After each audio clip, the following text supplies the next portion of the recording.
How y'all doing? Good. Awesome. Thank you for joining us here at Art of Noize. It is a pleasure to be here. We are in conversation with Hadiya about your work and your journey to this moment. I'm so excited for this conversation. So I don't know how familiar everyone is with Hadiya, so I will give some of my take on it. So I would say that Hadiya is a mother of material. She is a creative documentarian of the Black aesthetic. Her work is a mapping system of Black aesthetic thought and appeal. It is accessible because it's intuitive. She is an artist who listens to the material to take it where it came to be. Right? And when you look at her work, there's the story of migration and the Black experience and everything that she does. And I think we can all relate to it. So I think that's one of the reasons that your work is so accessible, because sometimes people may not know what they see of themselves, but when people see themselves, they love themselves as they should, right? And so in your work, I think people see that movement and they see that journey. And one of the characteristics of the Black experience, particularly in America, is, and actually of a non-white experience, period, is one of movement and being moved along, and choosing to move, having to move, but this relationship with movement and mapping, and that's in your work. So I would love to really talk about your own migration through material, right? So we have this lovely moment that started at a wedding, right? Yeah. I might read a little time. I might not. Maybe I've been watching a little bit. I see you, girl. There was this beautiful wedding in New Orleans, big wedding, right? And so you're called to do the invitations. So in that moment, you get the call, and tell us at the moment that you saw something bigger in the work that made that point, the turn, like a little bit of something turned on. What was the moment that turned on that put you on this path to here? First of all, thank you all for coming. It's wonderful to see all the faces. Most of them I know, so that's really great. And thank you, Adrian, once again for this opportunity. And thank you, Melanie, for agreeing to do this. Can you all hear me? Mm-hmm. I'm trying to follow me on the TV and talk, because usually I'm like, We'll balance each other, because I'll be like right at the ground, like, hey y'all. So we'll balance, don't do yours. Okay. So to your point, so the wedding, which was in 2016, was a friend of mine who asked me to do a wedding for a theme that she had called Jollof and Jambalaya. So it was kind of based on the idea of coming to America. She's from New Orleans, her husband is from Nigeria, and they kind of bringing this diasporic, having this diasporic union. So we did a thing based on coming to America. And so the wedding, there's a whole story around how the wedding went from, it was going to be big, and then she was going to pare it down because she was getting overwhelmed. But then when she saw the invitation that I designed, the switch kind of turned on for her, and she went big, right? And so she was like, forget a white dress, I want a gold dress. It was like gold sequins. So it was this trickle effect from just from seeing this invitation, which hadn't even been printed yet. It was just on the screen. And so the process was very intense. It was a very intense process. So the part where it really clicked for me was actually after the wedding. Because during it, I was in it, but after seeing the effects of it, seeing the bigness of it, seeing this video that she had made, that she had filmed during this, so it was this beautiful video, and I think that was really when it clicked. That I really saw it in a light, and I was like, okay, so this work really inspired her, and it inspired something bigger than me. And so I wanted to then focus on doing work like that. Work that was, because I was working in an office at the time. I was doing corporate work, which I had done for a long time. But I was like, I really want to do like heart work. I want work that moves people and that feels like it has a purpose. And even though you can have a purpose in like, maybe I'll do nonprofit, which I was doing at the time, I just wanted to do something that was creative and I don't know, just more personal. So that was a clicking point for me, and that's even when I came up with the name Black Pepper Papery, because I was like, okay, so what is happening here? And it was something about flavor. I wanted to have black in the name, and I thought I was going to be doing stationery design at the time. So it's like, ooh, black pepper, flavor, paper. It kind of clicked intuitively, right? But even though now I don't work as much with paper, I kept the name because it still had the same flavor and resonated with me. So that's 2016, 2017. Like not long after that, like February, I took a ceramics class. And so that kind of started the trajectory that I'm on now. So that was like a succession of things that kind of just started happening. And so I do position that as the kicking off point, just because I can see that delineation. So. And I can see how seeing it afterwards, because the way it was presented on social media, I think that was the first time that I may have experienced your work, because I remember when she did the video and she put it on social media. I think it was the opening of the invitation. The invitation was just as much part of the experience as the dress and it was beautifully done. So I could see how afterwards you're like, oh, wait a minute. You had somebody, and that's why it's good to have these friends that hold the mirror up and say, oh, do you see yourself, girl? Because you're looking good out here. and then see that move. So when you go into the clay class, what happens there that opens you up in a different way? So oddly enough, it was 2017, so it was kind of we're in a similar situation we're in now. It was February 2017, which is right after the inauguration. So it was something that I was doing for just wanting to do something else creative. And me and a friend did the work. It was a workshop. It wasn't even a full class. It was like a 2-hour happy hour workshop at District Clay. And but I left there with something terrible. It was like I was trying to do something on the wheel, but I was still intrigued. And so I decided to. Sorry, my voice is going to shake a little bit.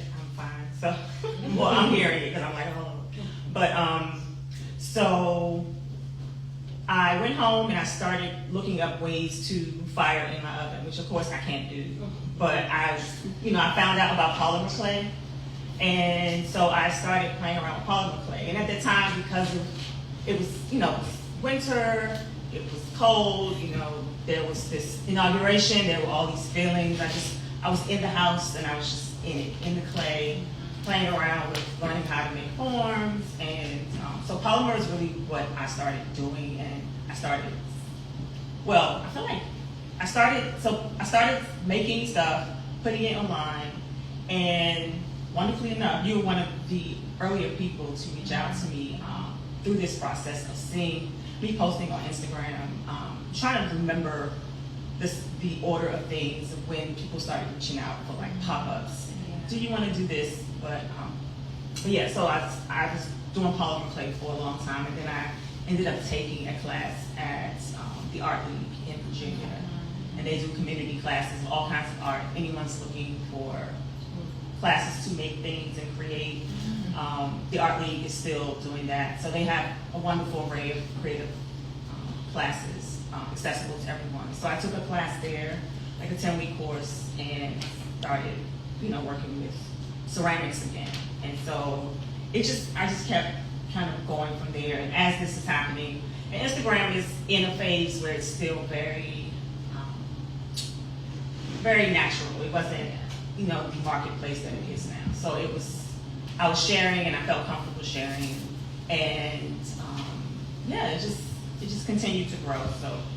Because at that time you were doing jewelry. Yes. Right, and doing different pieces. And so we're having this movement from the paper, and then moving into like another dimension. So you're going to from between the 2D to 3D. And even the colors at the time, from what I remember, were more dealing with earth, with pops. Yeah. Right? It had the earth in the top, So at that time, I remember I was at the National Museum of Women in the Arts, so I was like, you know, if you're in museums, give people in any way you can. So I was like the gift store girl, let's go. You know, and it sold really well, right? And so when you're seeing people wearing your work, so I'm seeing the connection between these women, and like we were wearing your work, right? And then now these women are also wearing your work, you know, and how that connects there. Then we get to Instagram, and so then you go into, what's that next step before we hit the AI? Because then we got to the teacups, we got into the cups. Yeah, so we go, I mean, the pandemic is a big part of this as well, because that period, so we go, 2018 was a big year. And I wear the shirt, Aristocat, Open Dave, everyone knows.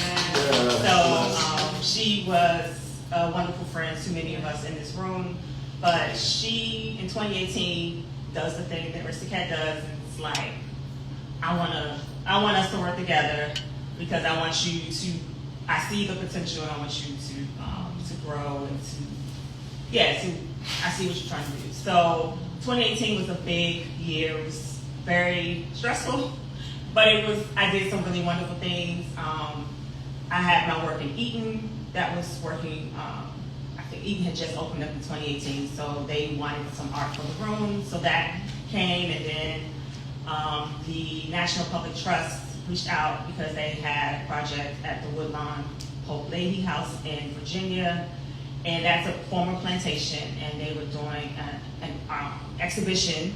So I did an installation, and Aristocat worked with me on that, and also Eaton. So this is her 2018. So those are things that are happening that are really, you know, just giving me this next level up from just kind of doing the maker pop-ups, you know, so I'm doing these special projects. And then by 2020, so by the time the pandemic hits, I had kind of established myself with making, and a lot through social media.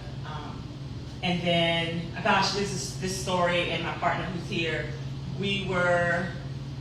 this is June 2020, so everyone knows what was happening then. And I was putting stuff online because I was trying to figure out, okay, what am I going to do with this period where there's this lag in everything work, you know, everything was shut down, and we were like, okay, let's put some of your stuff online. So I think it was like May 31st. It was right in that period, and we started putting stuff online, and literally as we were putting it online, it was selling immediately, and it was just so random. We were like, what is going on? So that was kind of the kickoff of like this supporting of Black businesses. So that is a big part of it, because like many people, folks started looking for Black artists and Black creators and all of this Black stuff to support. And so and is that what led to you joining the space for Best Buy, or was it Best Buy? Oh, actually, Best Buy was before. Okay. So Best Buy actually was 2019, right? So that was December of 2019 that they reached out, or they reached out in maybe November, December. Best Buy was a project where they were doing. But Best Buy had a series they were doing for their store, and they were highlighting tech people, Black people in tech that worked for Best Buy. And they reached out to me because I think what happened is that initially they were going to just do some kind of Black-inspired, like hand work, something West African-inspired, and then I think they decided to actually find an artist to do some work. And so they reached out to me, and at this point I had been sharing, you know, I'd been a couple of years, well, 2 years into what I was doing online. And so they reached out to me to do a big wall. Well, actually, it was a sofa design at the time. They wanted some textiles. It ended up becoming a backdrop for their video. And I did something based on using the line work I was doing and connecting it to, I was connected to language and thinking about coding language and also language in the written form for different cultures. And I was thinking, so it was looking at map symbols, and I did this really cool backdrop and this pattern, and they loved it so much that they ended up inviting me, because they hadn't even planned on including me in the video, but they invited me to be a part of this this kind of ad or commercial they were doing for Black History Month. So this was for February of 2020, and so that was Best Buy, and that was before 2020. And that was like the first time I worked with a company at that scale, and I did see the potential of it. So it was like, oh, this is going to be really exciting, and this would be a slow kind of kickoff into these things.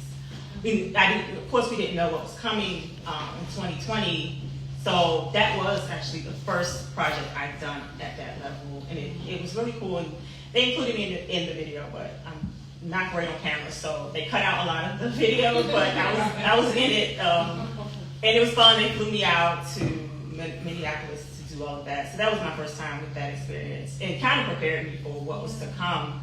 But yeah, that was before. Yeah, which is what I wanted to mention, because I think that sometimes when we hear an artist's story, we don't get to always hear the journey of how these things, like, what is your map? Yeah. Right. So how does one thing get to the other, from the people, from wearing the jewelry to going to the cups to then someone calling about the textiles, and then how your graphic design pulls into that. And also just to point out, going with what's in front of you. Yeah. Right? And saying yes. Because it sounds like you were saying, okay, I haven't done this before. What do you think was something for you that made you very comfortable with, like, okay, let's take this next step, let's go into the next thing? Gosh, I think I don't remember ever being comfortable, but then there's that. There's still discomfort, even today. I feel like just as things even progress, my comfort level is lowered. Okay. So I think the more visibility there is, the more uncomfortable I get. So that's something I'm constantly working on. But pushing through it is kind of the thing. Just do it anyway, right?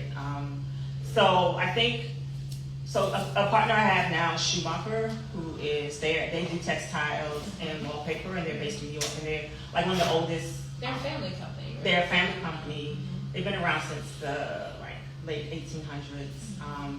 And actually, Lois Megan Jones, who is a fine artist from DC, she actually did work for them back in the 30s. So when she graduated from Howard, she started doing textile design first. And she was doing it for various companies as an anonymous artist. And so, that's something that I found out. She was, when I was in college, I met her when she was I think a year before she passed. I met her, and she is who inspired me to pursue graphic design. Because I was in college, computer science degree, and I met this woman in her 90s, and she was so impressive. I was like, oh my God, she's so sharp. She was like, when she said her age, I couldn't believe she was in her 90s, because she just seemed so vibrant. And so I remember that. I never forgot that. And so for her to have been someone who worked at Schumacher, that was big for me to find out about.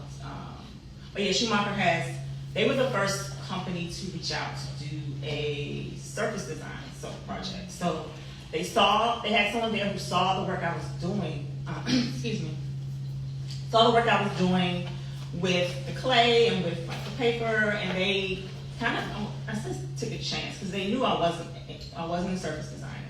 They just saw, something in me. So they reached out to do a collaboration. And that was the first time I stepped into that space. Mm-hmm. So that was big, to kind of do something on that level.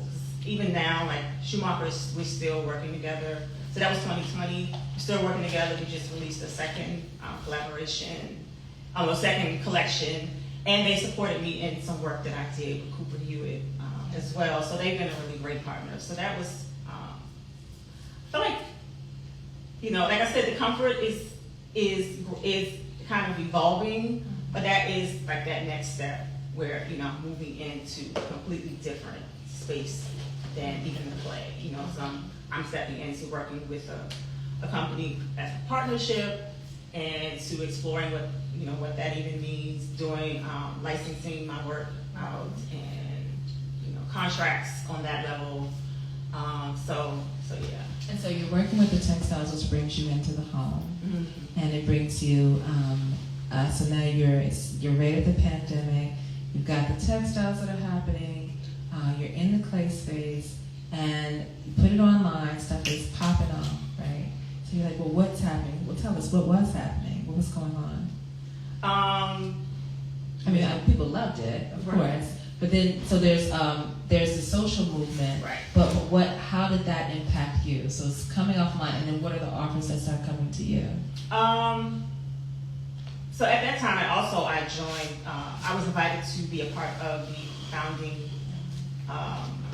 The founding members of the Black Artists and Designers Guild, which was started by Melanie Barnett, and she is a wonderful artist and social activist. Like, she really advocates on behalf of Black artists. So she started this organization to kind of help Black and brown artists from across the diaspora to kind of be in a collective so that they can work on behalf of artists getting partnerships like these. So I got another collaboration with Brewster, which they do wallpaper as well. And so that helps, so there's visibility there through the guild. There is still the social media, which at the time, I think from 2019 to 2020, my followers grew from 3,000, to 12,000 in a matter of like a month, which was a lot. That was me going from having friends and family and, maybe some people I know to, I don't know who is following me. And so that was big as well. And I think that it's increasing visibility. And even to the point where there are people who knew about me that they're like, oh, you're like if I'm introducing myself, oh, you're the artist Hadiya. And I'm like, okay, So that was, that's always, even to this day, it's still interesting when people know who I am. But that's what was happening at that time. So still, Instagram is still, I credit it, even though now I don't spend as much time on it because it's become this different ecosystem. But it was really big for a lot of artists and creatives being there. And I didn't talk about this, I feel like all these stories are long, but there was this challenge I did that was actually in 2017. It was a creative challenge, 100 days. It was a 100-day project, and that really helped me as well. It was kind of an idea that was birthed by, now I'm forgetting. He's a design professor at Yale School of Design, and Michael Beirut. And he kind of had this workshop where people would do 100 days of something. So somebody turned that into an Instagram challenge, and that was instrumental in me getting to the point I was in 2018. So I don't even know why I brought that up, but I was just thinking about, I think, social media. But yeah, so in those moments of your creativity, all this is happening. Yes. But even just still, tell us about like the private space in the studio for you, when there's none of all these other things that are happening. What does this work for you? This work it's personal, it's intuitive, it's very, somebody talked about flow. And I didn't really know what that meant, but I do think about when I look at my work in hindsight, a lot of times I'm almost like, how did I do that thing, and so even in this room, as I'm looking at all of the work in here, I am still trying to grasp like how did I create something? How did I tap into something in myself and come on the other side of all of these things, which I still, I look at and I do see the beauty in them, and sometimes I'm like, wow, like where did that come from? So in that space, I'm in this flow, in this like almost sometimes manic, I don't know, yeah, it's happening. It's intuitive, I sketch, but I don't always sketch, especially in the beginning. I wasn't doing much sketching at all, so it was very much in real time, which I still do. So a lot of times I'm sitting and I'm like staring and I'm like, oh, what do I do? You know, I'm crying, like, oh, I can't figure out what to do for this piece. Because there's something where if I sketch it, I'm like, simple enough, I can take the sketch and just apply it, but something is telling me that's not what I want to do with that. So I'm just going through this range of emotions. But, you know, in the end, people feel it. I think feel the, you know, everything that went into it. So this is your this is your wall right here. Yeah. This is your space. My gallery wall. Your gallery wall. So are we looking at some of your sketches? Yes. Okay, tell us about.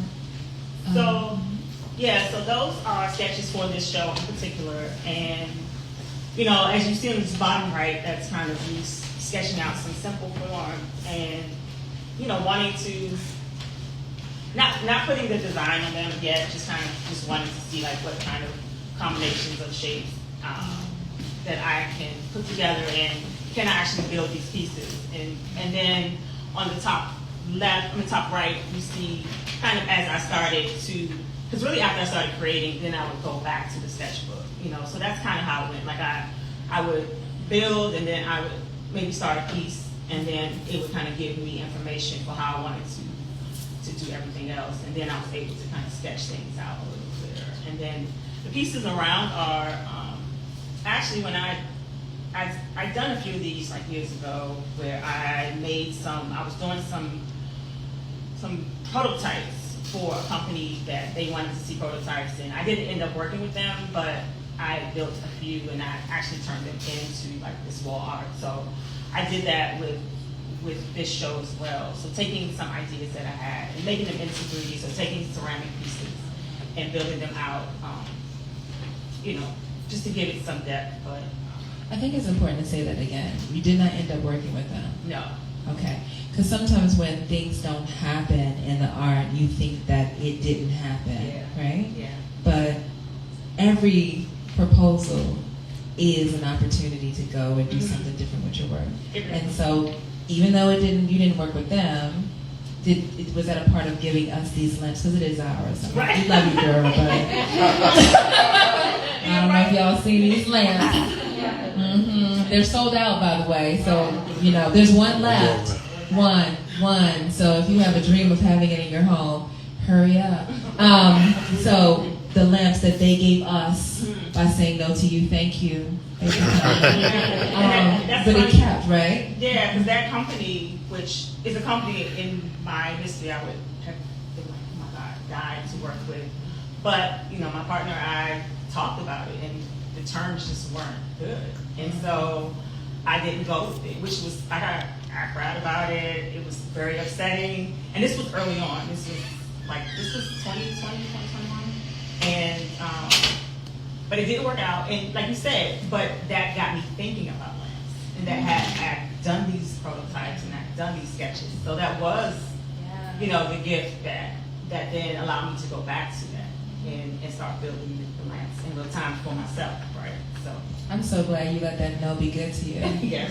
Yeah, don't let it torture you. So we have the drawings, we have the lamps. Now, out of these, is there one that is the closest to how it landed? Because I imagine once you put it on paper and then you bring it to life, it may do its own thing. Mm-hmm. But is there one that was like, that's what I saw initially? Out of these, I would say no. Pieces of them. Because like this one in the center, like that lampshade, I love that kind of, you know, I do the felt. Because I tried paint, and the paint was too translucent so I started using felt, and then, so that one I've done a few times, but nothing exact, but I would say that one because that was an earlier one. That one is the vintage frame, so here you are, you got sketching, you got home studio, you are in the analog world, and then, bam, AI. Hey, friend. Because we're from the last century, so AI. Tell us, what were those, like that first interaction for you? And how did you get there, and then what happened when you got there? So I've talked about that experience. 2023, January 2023 is when it kind of I started really working with, this is Midjourney, so this is one of the many platforms, but it's very much the platform for like visual AI production. So I started playing around with it, and the whole story is there's this show called Station 11. I don't know if anyone's seen it, Yeah. but so that was like inspiring because I had watched this series. I watch a lot of television, which I can now look at, especially after Sinners, I can like I can comfortably say it's art, you know, because sometimes I'll beat myself up about watching a lot of TV. But it's all inspiration for me, especially when I think about what I've done with the Ancestor Index. So I watched Station 11, and there was this character in there played by Danielle Detweiler. And so she was this black woman, and she was kind of, to me, the story was based around this comic book that she created. And in it was this character that, it was somebody in a spacesuit.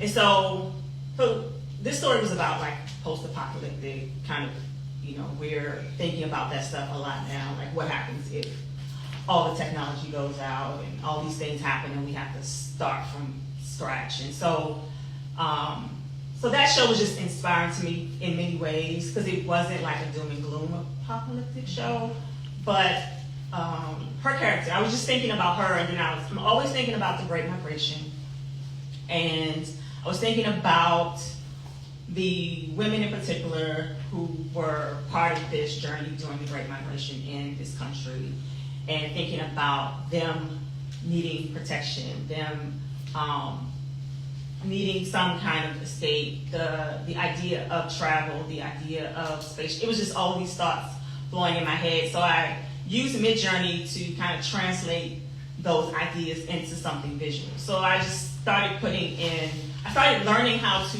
kind of do the prompting, and then as I got more comfortable, I started, you know, getting more specific with it. And so I started generating these black women in these helmets, you know, and it just went from there. So I just kept prompting and this was all text to image at first. And then I figured out how to use I guess there's a technique that they have called blending. So I started to use that. So I would do text to image, and I started blending in photos of my work with those images. And that's kind of where it started. So that process then gave me these images that you can't text to prompt them. Like there's no way you can write something that will give you these images. And it really started building from there, and I kind of have created my own algorithm at this point. But the story really was about this idea of mainly women, but I said like then it started to families, and there's like just people who are you know, femme presenting, you know, so people who identify non-binary. It was just everybody. So it was just something that continued to grow. So I really have built up this catalog of women. I call it the Ancestor Index because, you know, it's like AI. So I was thinking about them as ancestors because I really connected to them in a way that felt spiritual, you know, and I didn't understand what was being changed. Like, you know, no one really truly know, you know, at least the average person looks at AI and they're like, because people ask me, where did that come from? Who is this woman? I'm like, I don't know who she is. And some people actually, they do look like people I know. It's like my god sister's in here, and I showed her an image. I'm like, this looks just like her. So that part is strange at times, but yeah, these images I felt connected to all of these people, and I've been told in my past, which I'm sure most people have been told, that I have a lot of ancestors. I have a lot of spiritual guides that are around me, and so that's why I use the Ancestor Index, because I was like, these are all like my people. These are folks that are guiding me, and they really have, like, this process really has, I think, elevated my work in a lot of ways, or it's allowed me to think of my work differently, you know, and I can see that evolution in that process. What was the most surprising part with working with AI, from like your more analog practice to this digital practice? What surprised you? Surprised Were you surprised? I mean, I was. I'm trying to think of. I was surprised for one by what I started to see in the work, but also I think that other people's connection to it. You know, because it is AI, because it's such a touchy area, I wasn't expecting people to respond to it the way that they have. Because I know how I felt in that moment, in those moments, especially early on. I was in another world. So I knew how I felt about it. But when other people started to kind of have that same reaction. How did you feel about it? It was, like I said, it was very spiritual. It was, gosh, I wish I had something to compare it to, but it felt otherworldly. Like, it truly did. Like, so we just saying once you saw the images and your connection to them you felt it on a spiritual, like a visceral level, you felt connected. Very, very, very. I'm sure that was surprising. That was surprising. Yeah. Yeah, and like even now, like my eyes are not so great. So that is partly because I spent a lot of time in that year. Right. Like just, you know, at some point I learned how to do it. You know, I did it on the app on my phone, and I would just be up like 3 a.m. just like doing it. So it was very much an intense process. But I feel like it was, I won't say it was worth it. Yeah, it was worth it for me creatively. If there was one message that you would say these women gave you, what would it be? These questions must be.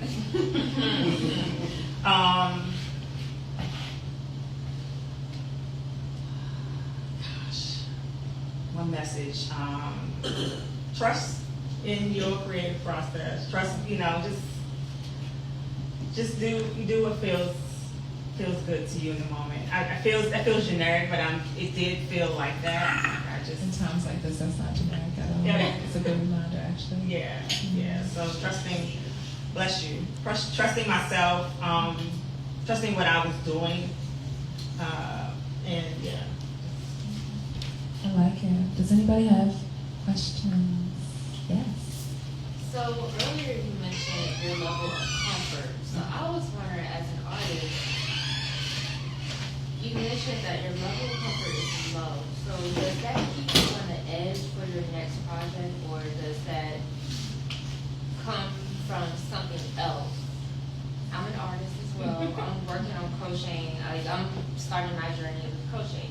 So Hadiya is an example for me. But what is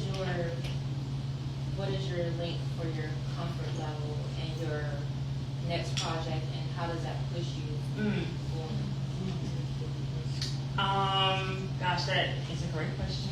How does it push me? I think it fuels my, like I always want to do better. So I do, I guess in the sense of doing it anyway, you know, it's not allowing that discomfort to kind of stop me, because sometimes I do want to just hold up and just, like I'll say it all the time, like I'm just gonna go back to work, but No, you don't. but then I know. But then I think about that, and that is part of the fuel. It's like I know I don't, so I will, push through, and it's exciting to get back, especially having projects. Like I do work well with having like a big project. So like having to do the show, like giving myself a focus, and that being like a guide for that. So, getting through those feelings and then picking back up. I have one more question. So, with the generation that we're raising, a lot of them are starting to graduate high school. Some don't know what they want to do. Some want to go to trade school. Do you feel like your degree has helped you in your journey or in your work now as an artist? And what would you tell these younger people that just graduated? I say my degree helped me in the sense of just going into graphic design. I started graphic design before I got my degree in graphic design. I started working on it, but I had a degree in college from Bowie, computer science. When I think about college, what I do recommend not about the degree, but for college, to me, it's more about the experience. Yeah. I think the maturity and if it's not like maturity, oh, I can run my life, but the maturity of leaving home, of meeting people and developing relationships. If that is your experience, everyone doesn't have that experience, but I think that's my recommendation with college. It is more about what it pushes you to do, the classes you can take, being exposed to other people and other cultures and other things. That's, to me, the bigger part. So less about the degree and more about that experience. But, so class wasn't working. yeah, it was great. Like learning is always, like, that's something I still have, like that ability to, or that curiosity. I think college can be helpful for that too, especially if it's not something that is a part of your home and your upbringing. I think college can really expose young people to that piquing of curiosity. Once you start learning from, taking classes to all the different experiences, it can help them. I also would say your work is a good example of the importance of research, knowing how to research, how to follow curiosity. If you have an idea, how do you find the class? A lot of that you do find in a college setting, or just if you just learn it in a curious setting. I mean, I'm not saying you have to go to college to get that, but your work does have lots of evidence of that journey as well. So, and you? So first off, I want to say that just having known you for all these years, it's been a pleasure, a privilege, and an honor to see you in relation. Thank you. I was just telling you joke that had already, like when you did the thing with Schumacher, and that was impressive to me to achieve that. So to see you kind of doing your own thing independently of anybody, definitely motivates me. What do you see for your, like, what is it that you see that you want to accomplish that you have with regards to your work? I say now I want to kind of take what I'm doing, and I really like, it feels bigger than what I feel like I'm going to say, but like work in the hospitality space and create for like boutique hotels and restaurants, and so and like even making the lamps and some of the wall art, like designing for those spaces, being able to take everything that I'm doing now. And so there's like the linens, like the bedding, the wallpaper, the wall art. So doing work like that, that's where I would like to take my work. But that can also change, as I continue to grow, I remain open to what comes. But yeah, I think that's what I see for myself now. Yeah, thank you. I think y'all had. Sorry. How y'all doing? So you do jewelry, wallpaper, blankets, textiles, lamps. What am I missing? Makeup bags. Right? Most people be like, stay in your lane, whatever. Right. What made you, number one, not listen to that, because I'm sure that as you're running off these different ideas to certain people, they're like, that's a lot. Right.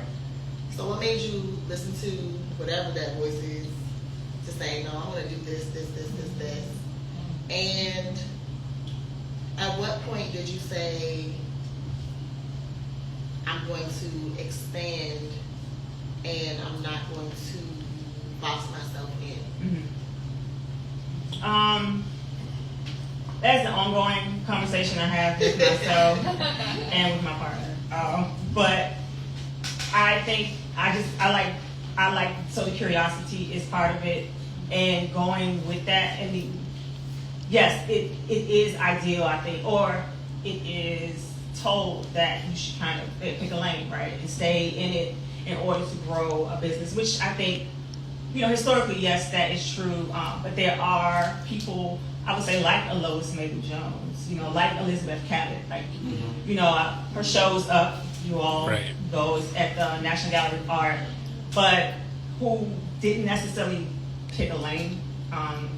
they kind of, they had these long lives and they had these bodies of work, but they really did kind of do what I think felt right to them in the moment. And I think following in the footsteps of people like that, of folks who are creating on different levels. I was talking about Elizabeth Catlett's work, and she has these prints that she did that were for the people, these everyday people. So there are prints out in the world that are just, they're not like these like high art signed prints, but they were made accessible for everyday people because that was part of what she wanted to do.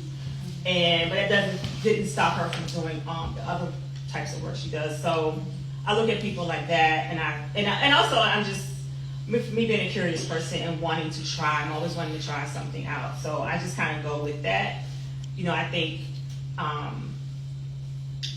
I'll create something, if I like it, I'll share it. Or if I create something, I'll wear it, and then someone's like, "Are you selling that?" So that's kind of how, in a sense, how that's happened. Or someone proposes an idea like Schumacher, where it wasn't something I was doing, but it created an opportunity for me to try something out. So I'm always open to that. So that's kind of what allowed things to, to grow. And so I like that idea, and I would like to stay with that, which is why, I say this is, the hospitality stuff is what I want to do, but I also know that, that could evolve and that could change. So I'm open to that. But. So my question was, you mentioned that you watch a lot of television. That's what do you have a reading list? Do you have books that you go back to for inspiration? I would say the book I always go back to is Song of Solomon. Song of Solomon by Toni Morrison. That is my ultimate book. I read that in high school, and I remember, it was a little complex for me at the time, but I remember our teacher really breaking it down for us. And I went to Banneker Senior High School for a couple of years. So now I read it every February. So I read it just to kind of start my year. So in her book, that book really there's a lot of themes of spirituality. There's the People Could Fly, which was a big book for me as a child. So there's references to that. There is genealogy, which is part of what kicked things off for me. Right before the wedding, I started doing some genealogy research, me and my sister, on our family, and that was a start of the shift for me. It was kind of tapping into something familial that I didn't know anything about, and that really kind of started this train. But Song of Solomon is, I think, a culmination of all of the work that I do, and the way it makes me feel, and the way that Toni Morrison writes, and I literally feel like I'm flying after I finish that book, and so that's one book on the reading list, but I don't read as much these days. I listen to books. but yeah, so. Thank you. I have a question. Hey y'all. Hey. So this is a reflective question. One, I'm curious if there is anything, now, from what I know of your work, that focuses on the ceramics and the lamps, the different ceramic media, and then the Ancestor Index. I'm curious if there's anything about your other parts of your process, like mediums that you miss, that you aren't using now. Full disclosure, I was a huge fan of paper, so I'm like, where's she going based on paper?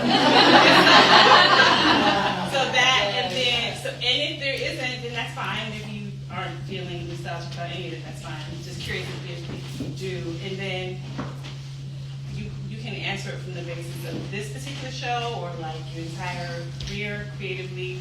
So what are you proudest of? The paper, when you mentioned the paper, which Black pepper on paper, the hand cut, we were just talking about that as well. I miss the paper. I'm trying to think. Well, I think I stopped just because I have been going with the flow, and a lot of it is as things being proposed to me. So there is that that part I think that was answering her y'all's question as well about the different. A lot of times people come to me with these different projects. So then, the Black Pepper on Paper came during the pandemic, right? So it's funny because I did a workshop at MICA with Ellen Lupton. I don't know if anyone knows Ellen Lupton, but yeah, she's amazing. She's somebody who I truly admired when I was in design school and all of this, and she reached out to me from seeing my work online, I suppose, in 2020 to do a virtual workshop with her graduate class, a design class. So I did this class about intuitive design, which, I mean, I'm sure it exists in some term, but that's what I felt like I was doing. I was pulling together these ideas because there is this feeling that I have about Black, African, West African art, or just, I would say I'm continental, but I focused on West African because of the connection I have, but about the process of the way that modern, like Western design and art is created and what it was inspired by, which I think goes back to, a lot of, like, the Bauhaus and all of that were inspired by this, we know, like, Picasso, we know how that happened, but I do think of design in that way as well, because I think African art and design and craft it's not considered in the mainstream discussion. And so I was trying to explain in this course about intuitive design, and like when I think about it now, I'm like, what was I talking about? But like I have these ideas, right? And so that kind of kicked off the paper stuff, because I did this class and we kind of took this idea of creating forms and laying them out on, like, just working in real time instead of sketching, right? So it was like, I'm sure that's something that is done anyway, but I wanted this class to focus on that because in graphic design, we're taught to sketch, think ahead, and you measure twice, cut once, and I wanted folks to think about design in a more intuitive way. So the Black Pepper on Paper came through that, and so I started doing the paper after that course, because with that I used polymer clay, and then I just started cutting paper. And like I said, during the pandemic, so we were sitting home and I wasn't doing much of anything outside of the home. And so that gave me a lot of time to explore. So I did a lot of paper cutting, and I was just having a really great time with it. But I think as time has moved on, I've done other things. But a lot of the work I do, a lot of the surface design is still some of the hand cut paper even stuff that I've done earlier. I'll go back to some of those and use those forms to do that. But I would like to get back into that. I actually just had this conversation yesterday. So yeah, but I would say that is something I'm proud of. Even doing that workshop, I'm proud of that because, like, speaking of the courage and the comfort, like, to do a workshop like that, it's terrifying in thought even now. I'm like, I don't know what I'm talking about. But I have these ideas, right? And I'll say a lot of times I don't have my MFA, and so there's this scholarship that I don't think I have, but I do have thoughts, and I have experience, and I have, just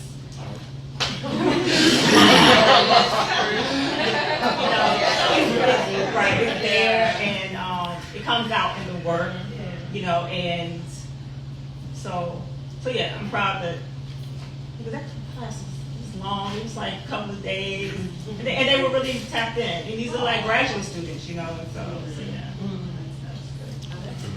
So I have two questions, actually, I'll make them quick.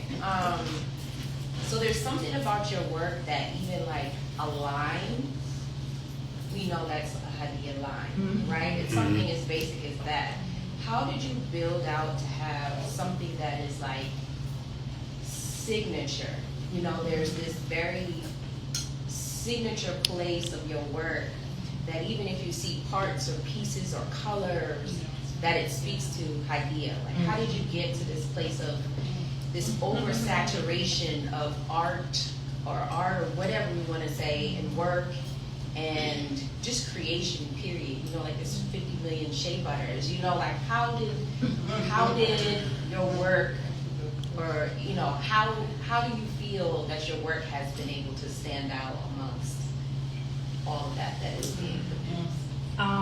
I mean, it feels amazing. It feels, sometimes I will, you know, play it down, as you know, like, you know, it's just that, it's just this, it's just that, but it does feel like I'm doing the work I'm supposed to be doing, right? I am, which is intuitive, even if it's as simple as line work, you know, the fact that it is recognizable, or, you know, even the design of it, the way that maybe like I say with this, you know, I guess with this lamp here, like the way that I did the one pattern, and then there's the line at the bottom, like maybe you see that and you understand how I'm arranging things versus, so that it feels great, like it feels like I'm just doing what I'm meant to do in that sense, and I don't know.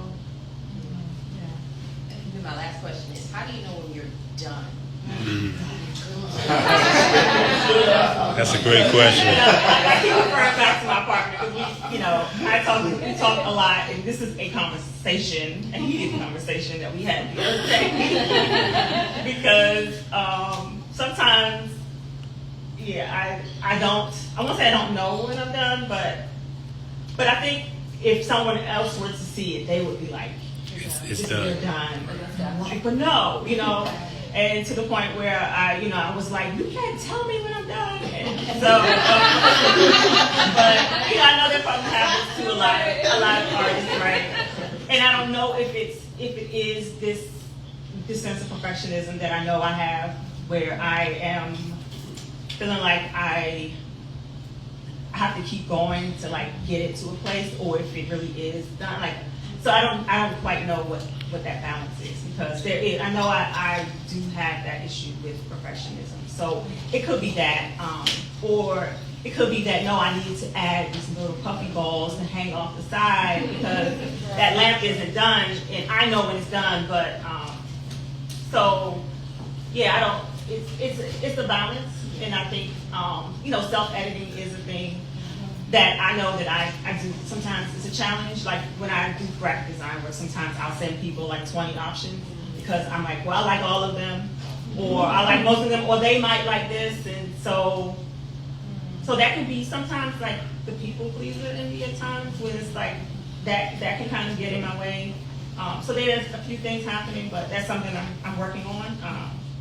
But I don't know, I'm like, do I need, and then not having a creative director too.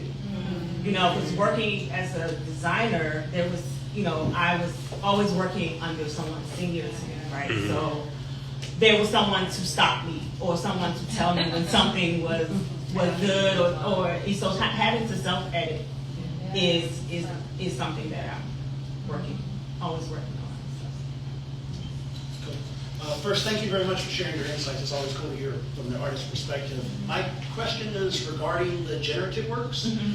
And I'd be interested in hearing from you as someone who works in other medium where you have full control of your tools mm-hmm. that don't necessarily require verbalization, how you dealt with the process where there's now a tool that I kind of have to talk to and tell it what to do, and talk us through what was the challenge, what was maybe the fulfillment, the fun that you experienced in that? I would say the fulfillment is that I don't have full control. Mm-hmm. That is what makes it exciting. I think going back to your question earlier is because part of the, which is why because I've looked up generative art, which existed since like the 50s, right? Which didn't involve AI, but it involved the randomized creation of arrangements and works. And so there is this randomization that happens that I don't know what the end result will be. But I know if I'm putting together this combination of images and elements and colors and textures, that I'm going to get something that is close to what, that's what the algorithm that I created, I have an idea now the direction I'm going in, but I still don't know what the end result will be. And so that's the part that I do enjoy most about the AI, is that surprise element. That's where the excitement comes from. It's like, oh my God, what's gonna happen? So you're like waiting for this image, and it is always exciting at the end of it, so. Are there any more questions for the good of the order? One back here, yes. I have a question. So your work is phenomenal, and we've been watching it for several years now. And like the young lady said, you started with paper, then we've seen the AI, we've seen the brand recognition, we've seen your partnerships. But from an artist perspective, what do you want to be remembered by when it's all said and done 20, 30 years from now? And what do you see as success in this field?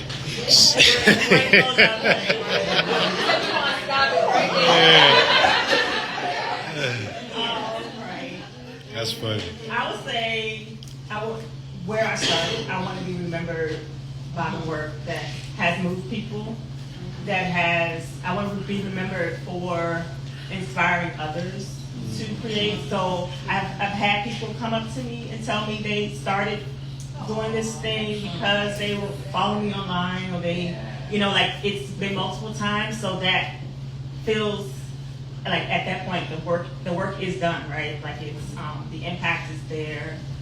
So I want to be remembered for having an impact on others, to create, to be someone in this world who's putting out really wonderful things. And what was the second part? What would you determine success as being an artist? I mean, it would probably be in the same thing, right?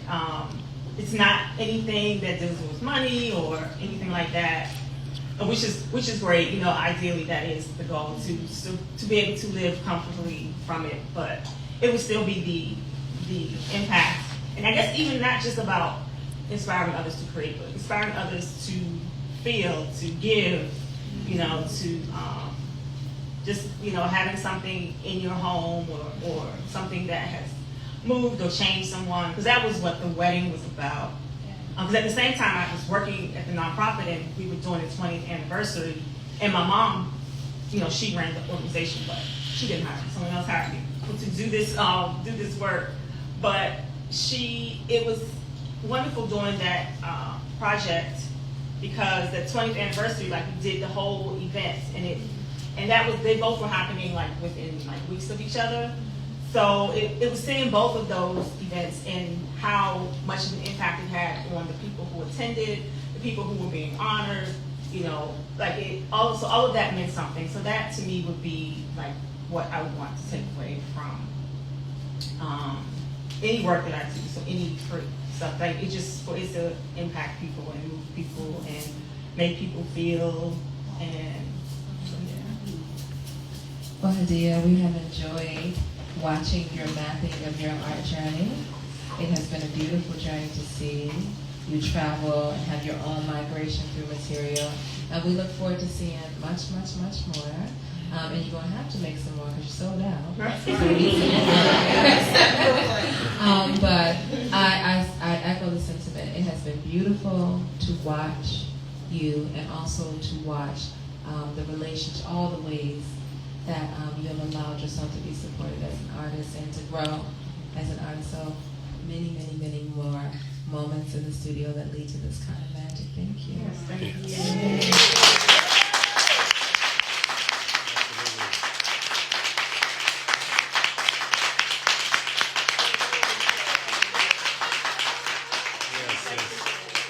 I'd like to thank you both and thank everyone for attending this talk. This has been an amazing experience here at Art of Noize. Just a little background. My name is Adrian here. I'm the owner here at Art of Noize. And I believe Hadiya and I, we took a gamble on each other. We took it. This is the first show of its kind that we've done here at Art of Noize. And I would say that it has exceeded all expectations. Hadiya, you are a star. You are a star.